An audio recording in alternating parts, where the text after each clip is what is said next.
Hello friends, आप देख रहे हैं आपका चैनल शेयर बाज़ार विद आयुष। और दोस्तों, इस वीडियो में बात करने वाले हैं टीटीएमएल यानी टाटा टेली सर्विसेज के स्टॉक के बारे में। तो फ्रेंड्स, टीटीएमएल में अगर आप देखेंगे तो आज पाँचवा दिन था जब लगातार लोअर सर्किट लगता हुआ देखने को मिला। एंड डेफिनेटली स्टॉक बहुत बड़ी गिरावट से आपको जूझता हुआ देखने को मिल रहा है। बेसिकली कह सकते हैं कि इन्वेस्टर्स का बिल्कुल यहाँ पर जो मोटिवेशन था, जो स्टॉक काफ़ी बढ़िया कर रहा था, वो बिल्कुल डाउन होता हुआ देखने को मिल रहा है। एंड अब करना क्या चाहिए, बिकॉज इंपॉर्टेंट अगर आप देखेंगे तो लगातार अगर आप देखेंगे स्टॉक गिरता हुआ देखने को मिल रहा है और लगातार lower circuit to lower circuit trade कर रहा है। ऐसा नहीं हो रहा है कि वहाँ पे आपको कोई ट्रेडिंग होती हुई देखने को मिल रही है। लगातार लोअर सर्किट लग रहे हैं, तो क्या करना है इस वीडियो में इसके ऊपर बात करेंगे। एंड क्या यहाँ से आपको बिल्कुल मुश्किल होती हुई देखने को मिलेगी आने वाले समय में, एंड क्या 200 रुपये के भी नीचे स्लिप होता हुआ देखने को मिल जाएगा। तो वीडियो को पूरा ज़रूर देखिएगा दोस्तों। चैनल से पहली बार अगर आप जुड़े हो तो चैनल को ज़रूर सब्सक्राइब कर लीजिएगा। अगर आपको ये वीडियो बढ़िया लगे तो वीडियो को लाइक करके ज़रूर जाइएगा। सो फ्रेंड्स, टीटीएमएल में अगर आप देखेंगे तो आज पाँचवा दिन था जब लोअर सर्किट लगातार लगता हुआ देखने को मिला। एंड स्टॉक कह सकते हैं कि अपने इंपॉर्टेंट लेवल्स छोड़िए, लेकिन जो जगह थी जहाँ से देखिए स्टॉक आपको बढ़ता हुआ देखने को मिल रहा था एंड 300 रुपये के लेवल्स आने की पूरी कोशिश थी, वो अब डेफिनेटली देखिए यहाँ पर काफ़ी दूर जाता हुआ देखने को मिल रहा है। एंड अब अगर आप देखेंगे तो यहाँ पर 25% की तेज़ी दिखा रहा है एक महीने में। बट बेसिकली आप कह सकते हैं कि अच्छी खासी गिरावट देखिए, जो अच्छी प्रॉफिट बुकिंग होती है वो होती हुई देखने को मिल चुकी है, इसमें कोई डाउट नहीं है। एंड स्टॉक में देखिए कोई लेवल्स दिख नहीं रहे, बिकॉज अगर आप देखेंगे कोई मूव आ ही नहीं रहा है ना। लगातार अगर आप देखेंगे तो लोअर सर्किट ट्रेड कर रहा है। अब सबसे बड़ा क्वेश्चन जो निकल के आता है कि देखिए इसमें गलती किसकी है। क्या कंपनी की गलती है? क्या कंपनी के मैनेजमेंट को विश्वास नहीं है कि वो आगे कंपनी चला नहीं पाएंगे? इसलिए दोस्तों डेफिनेटली यहाँ पे आपके माइंड में आ रहा होगा कि 40 रुपये 41 रुपये के भाव पे कंपनी ने सरकार को शेयर दे दिए, अपनी इक्विटी दे दी। बिकॉज याद रखिएगा, स्टॉक मार्केट में सबसे जो इम्पोर्टेंट रहता है किसी भी कंपनी के लिए, वो रहती है उसकी इक्विटी। कंपनी के प्रमोटर्स के लिए उसकी इक्विटी बहुत इंपॉर्टेंट है। यानी इक्विटी आप मान के चलिए कि एक जान की तरह है कि अगर ये चला आता है देन डेफिनेटली यहाँ पे जो इन्वेस्टर्स होते हैं वो विश्वास नहीं कर पाते हैं। ये एक बहुत सही बात है, इसमें कोई डाउट नहीं है। और अभी अगर आप देखेंगे तो डेफिनेटली जब से ये खबर निकल के आई है तब से मार्केट तो नेगेटिव रिएक्शन दे ही रहा है स्टॉक को। लेकिन सबसे बड़ी बात क्या है कि जो अच्छी खासी तेज़ी आपको बनती हुई देखने को मिल रही थी, वो बिल्कुल अब गिरावट में तब्दील होती हुई देखने को मिल रही है। तो सबसे बड़ा क्वेश्चन देखिए, जैसे मैंने आपको कहा था अभी, कि क्या यहाँ पर कंपनी के मैनेजमेंट को विश्वास नहीं है। तो इसके लिए देखिए सबसे पहले आप समझिए कंपनी ने फाइलिंग में कहा क्या था। कंपनी ने क्या कहा था कि जो उनकी नेट प्रेजेंट वैल्यू है इंटरेस्ट की, वो एक्सपेक्ट कर रहे हैं कि हम ये 850 करोड़ जो एस्टिमेट लगाया जा रहा है इंटरेस्ट, उसको इक्विटी में कन्वर्ट कर देंगे। जो निकल के आएगा कि 41 रुपये 50 पैसे प्रति शेयर के आसपास का कैलकुलेशन निकलता है। अब सबसे बड़ा क्वेश्चन जो निकल के आता है कि 41 रुपीज़ पे कंपनी ने जो प्राइस दिया है, ये क्यों दिया। अब याद रखिएगा कंपनी के ऊपर अभी भी एजीआर का ड्यू है। ऐसा नहीं कि कंपनी को एजीआर नहीं चुकाना है। याद रखिएगा कंपनी ने किया क्या है, कंपनी ने जो एजीआर है उसका इंटरेस्ट दिया है।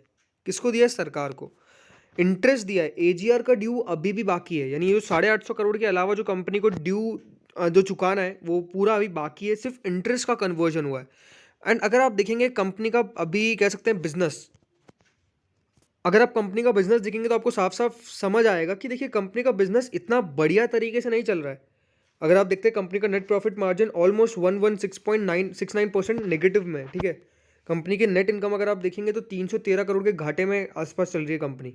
भले रेवेन्यू 4% बढ़ चुका है, भले आपको ग्रोथ देखने को मिल रही है, लेकिन ये ग्रोथ इतनी ज़्यादा नहीं है कि यहाँ पर कंपनी आपको अपना ड्यू चुकाती हुई देखने को मिल जाए। तो ये एक बहुत बड़ी दिक्कत थी कंपनी के साथ और कंपनी को पता था। और याद रखिएगा जितना ज़्यादा कंपनी के ऊपर डेट बढ़ता जाएगा उतना ज़्यादा तो कंपनी आपको कम काम करती हुई देखने को मिलेगी अच्छे तरीके से।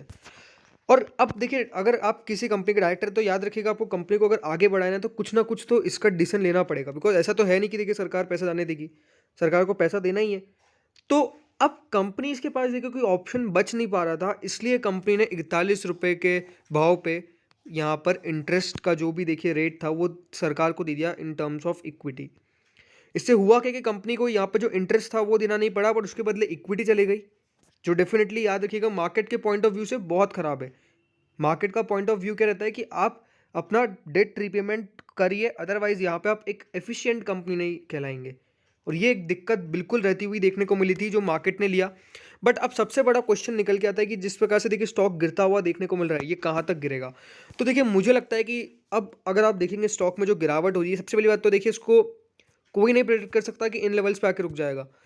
मैंने आपको पहले क्या कहा था कि देखिए या तो ₹250 के आसपास रुकता हुआ देखने को मिलेगा या तो ₹225 के आसपास। अगर ये 2 लेवल ब्रेक हो जाते हैं, देन डेफ़िनेटली दिक्कत रह सकती है और फिर यहाँ पर कोई भी टारगेट लगाना बहुत ज़्यादा अनप्रेडिक्टेबल वाली बात है, क्योंकि यहाँ पर मुश्किल क्या आपको देखने को मिल रही है कि मूव कुछ आ नहीं रहा है।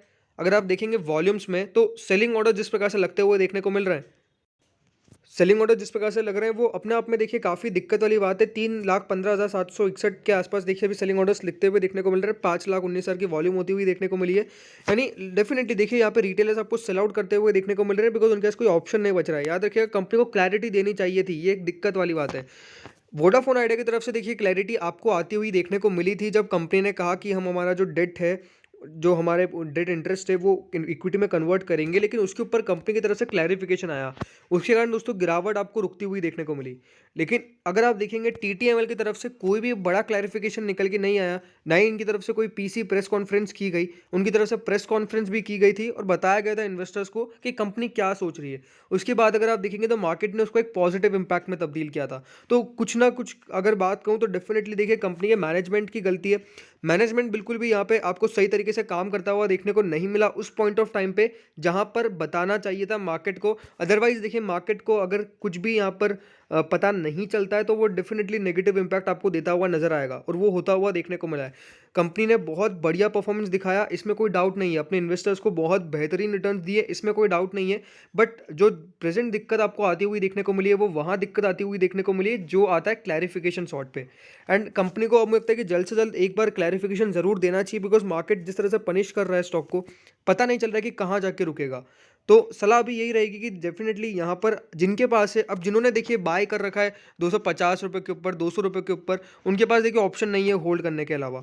लेकिन अगर आपने देखिए 40, 50, 60, 70, 80, 90, 100, 110 यहाँ पर बाय कर रखा है, तो आप अपना एएमओ ऑर्डर लगा के चलिए पार्शियल के लिए। पार्शियल रखिए, बिकॉज देखिए अब पता नहीं है ना, तो कभी भी अगर अपर सर्किट लग जाता है देन लगातार अपर सर्किट लगते हुए देखने को मिलेंगे, ये सबको पता है। तो ये बिल्कुल अभी प्रेडिक्ट करना बहुत मुश्किल है, इसलिए मैं आपको ये कहूँगा कि पार्शियल आप चाहे तो प्रॉफिट बुक कर सकते हैं, पार्शियल चाहे तो यहाँ पर रखिए। एएम ऑर्डर लगाइए। डेफिनेटली आप सबका मन में क्वेश्चन होगा कि यार हमसे बिक तो पा ही नहीं रहा है, तो देखिए आपको एएम ऑर्डर लगाना पड़ेगा, बिकॉज लोअर सर्किट है तो देखिए बहुत कम लोग बाय करते हैं।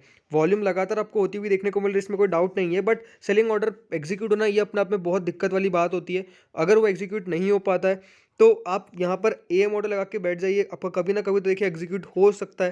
Definitely chances are quite low, but यहाँ पर अगर आपको सेल आउट करना है तो आपके पास इसके अलावा कोई ऑप्शन अभी बचता नहीं है। अभी मेरी सलाह देखिए आपको यही रहेगी कि आप थोड़ा सा पेशेंस रखिए। मार्केट के अंदर हो सकता है कि देखिए ये वापस से रिएक्ट करता हुआ नजर आए पॉजिटिव में। एंड क्यों देखिए, बिकॉज 25 से 30% के आसपास की गिरावट ऑलरेडी हो चुकी है, तो एक चांसेस बन सकता है कि आने वाले दिनों में थोड़ी बहुत रिकवरी दिखाता हुआ नजर आए। ₹200 से ₹200 का एक इंपॉर्टेंट सपोर्ट रहना चाहिए। अगर वो सपोर्ट को देखिए स्टॉक ब्रेक नहीं करता है देन बहुत बढ़िया बात है, बट अगर ब्रेक कर देता है देन 190 से 170 के लेवल्स के आसपास आता हुआ देखने को मिल सकता है। अब सबसे इंपॉर्टेंट पहलू रहने वाला है कि कंपनी नंबर्स का पेश करती है, उसके बारे में जैसे अनाउंसमेंट होगा डेफिनेटली नंबर जब भी आपको आते हुए देखने को मिलेंगे तो वहाँ से कुछ मोमेंटम चेंज हो सकता है। तो फ्रेंड्स इस वीडियो में इतना ही था। होप सो वीडियो बढ़िया लगा होगा, अगर लगा तो लाइक कर दीजिएगा। अगर आपको वीडियो बढ़िया लगे तो बिल्कुल चैनल को सब्सक्राइब करना मत भूलिएगा। Thank you friends for watching this video.